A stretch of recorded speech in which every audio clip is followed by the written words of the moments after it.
Alright, ladies and gentlemen, here we are with the Pantheon rework, looking nice, fresh. I actually messed up. I accidentally, leveled up everything, but that shouldn't matter too much. Everything should be okay. Let me just turn my phone around here real quick. Okay, so we have. Hold on, wait, what is that not? Alright, whatever. I'll just probably cut that out. 34. Okay, so here we are, guys, with Pantheon rework, and it's looking pretty spiffy.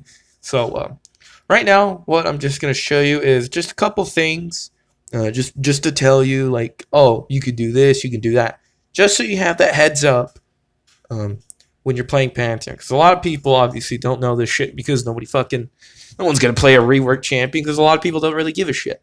So I'm gonna give you the upper hand for you, those of you who are Pantheon one tricks and want to play the rework Pantheon. Here you go. And of course, if you haven't known these tricks or just know this by now, then you're welcome.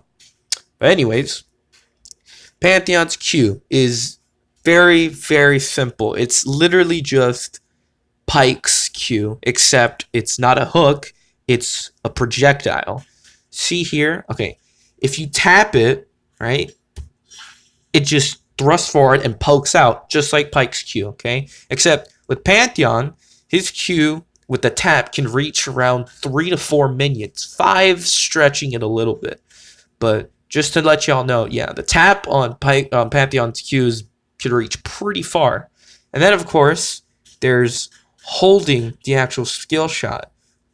If you hold it, Pantheon hurls his spear, dealing 235 damage plus 290 physical damage to the first enemy hit and 50% less to further targets. Deals that amount of damage, physical damage to targets below 25 health. It deals that much damage to physical damage to targets below 25% health. Okay, and then of course you have the passive. Now let me talk about the passive now. The passive is very, very simple. Okay. Right now, here you go. Mortal Will. After 5 spells or attacks, Pantheon's next basic spell is empowered. Alright? So, you see these dots right here? That's telling you how many times you've attacked. So there's 1, 2, 3, 4. Now, it doesn't have to be auto attacks. You could charge your passive up by simply just using an ability. Exhibit B. Boom, there you go. Now, I have my passive. Now, what does that do, you may ask? Well, let's read his abilities. Okay, Mortal Will bonus. It deals in the Q is now going to do an additional 240 plus 290 physical damage, cool, because I have items, just in case you're not wondering, and slow the target by 25% for 2.5 seconds. That's, keep in mind, everything's maxed. Okay, I'm level 18, everything's maxed, and this is the this is the bonus you're going to get with the Q when you have your passive up, okay? Now, the passive for the W. Now, this is where it gets really nice and fancy, okay? The passive on the W is, obviously, Pantheon's W is Pantheon dashes to an enemy. Well, it's not really a dash. It's more of a jump, but that's what it's labeled as. Deals damage, and it scales off AP, does physical damage, and stunning them for 1 second. Pantheon still has a stun, so don't get scared. It's still a click on stun as well. But here's the nice part. When you W with the Mortal Will bonus, Pantheon's next attack strikes 3 times, dealing a total of 150% physical damage. Now, I'm going to show you what that looks like, just in case you're confused. Okay, I have the passive on, and I'm going to W. Pantheon's going to then strike 3 times, and of course stun. Here you go. There you go. That's what that was. I'm going to show you again, just in case if you missed it or didn't quite see. He's going to jump, stun, and strike 3 times. Alright, there you go. Now, with the E, it is very simple. Let's see, Pantheon braces his shield and engages enemies in a chosen direction for 1.5 seconds, becoming immune to damage from that direction and dealing 410 physical damage over the duration. The last hit slams with Pantheon shield, dealing 255 plus 435 physical damage. Now, Pantheon Z is very simple to understand. You can move around with it, but it's very limited. Your movement is very limited when you're in Pantheon Z. And you cannot change direction when you're in it, okay? So be careful, okay? Once you cast the E, you can cancel it out early, okay?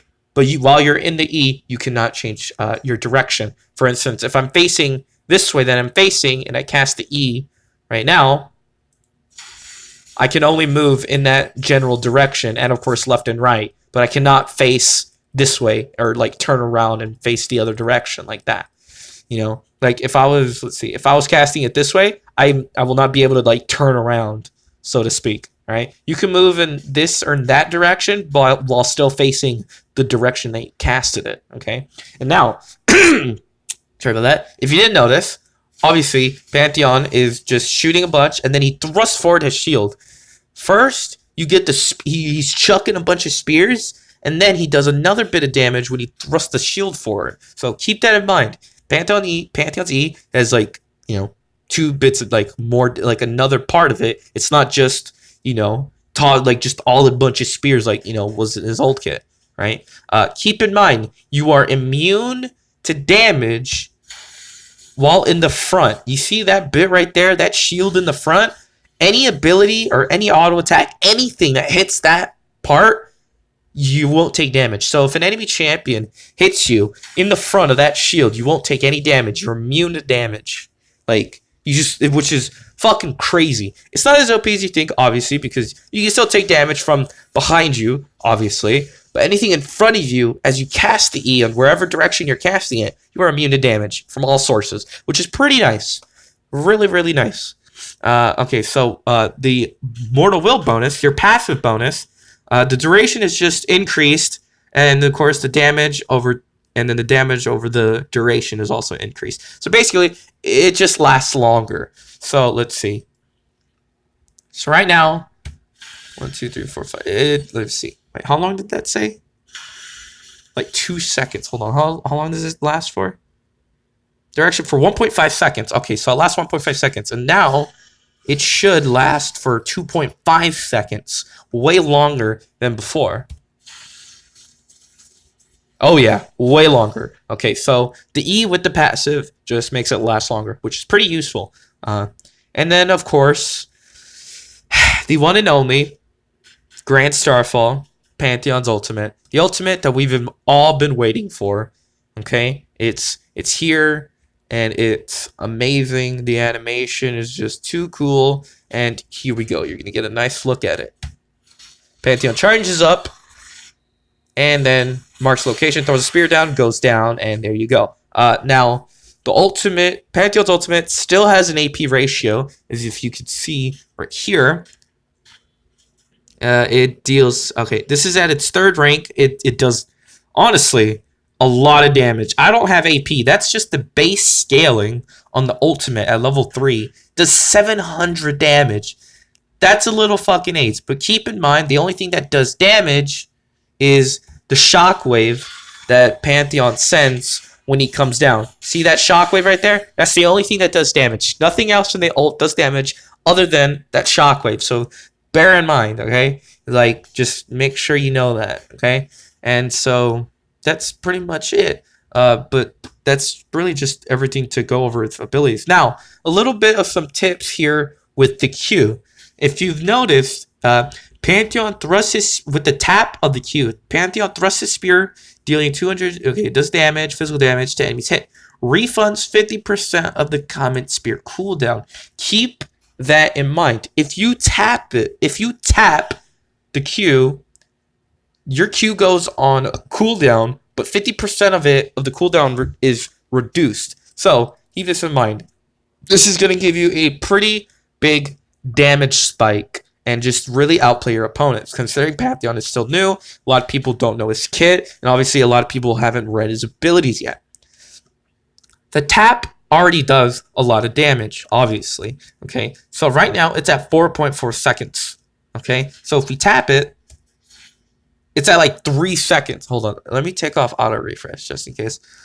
So right now it's at like 4.4 seconds. So if we tap it, 3 seconds, and look, boom, it's already back up. Keep in mind, we do have I do have 45 CDR. I do have Cosmic Insight, which gives me the which is a CDR rune, which gives me be able to go 5 extra CDR past the limit. Obviously, the limit of CDR is only 40, and with the rune, you get to get 45. So there you go, and we do have max CDR. And so there you go. And a max CDR, the Q is going to be at 4.4 seconds. And of course, if you tap it, it'll then get refunded to 3 seconds. And of course, if we hold the Q, it's going to be on a 5-second cooldown. Okay, so keep that in mind. And what the trick here is to go up to your opponent, right? First of all, build up your passive, right? Then you want to stun them, right? And then use your passive stun, so then you get the stun and the triple, what's it called? The triple strikes, right? So you do a lot of damage right there. Do 150% physical bonus damage, all right? And then the stun, right? Then you want to, auto them a couple times. And then, of course, you want to hit them with the tap Q. And then, of course, once they're running away, if they don't flash, you may have, it depends on how much CDR you have, if you're running CDR runs or not. Your Q may come back up already, and then you'll be able to chuck it back at them again to do more damage or maybe kill them. You may have Ignite. You could also Ignite them just in case. You may also, if you're dueling them, like let's say if you're dueling your lane opponent at top lane right here. Here, let me unlock my screen. And let's say you're dueling, right? Let's say your lane opponent is like, right there, and you're like under your tower right here, and you stun them with the passive bonus, do more damage through 3 strikes, and then of course you tap the Q, do damage with the tap Q. You're auto attacking them, you're chasing them, right? Your Q should be off cooldown by now. Maybe tap it again right here. Run in, auto attacking, maybe ignite them here. And of course, your Q should be back off cooldown right now. Chuck the Q at them. Obviously, hit the Q, and you should be able to kill them depending if they are obviously low enough. And so, there you go. That's really all I could say right now. Really, there's not really much else other than just, being fucking good with Pantheon. Other than that, that's pretty much really it. Is that damage... that combo is going to be really useful for damage because a lot of people, again, don't understand Pantheon. They haven't read them, they haven't played them, so a lot of people are going to, yeah.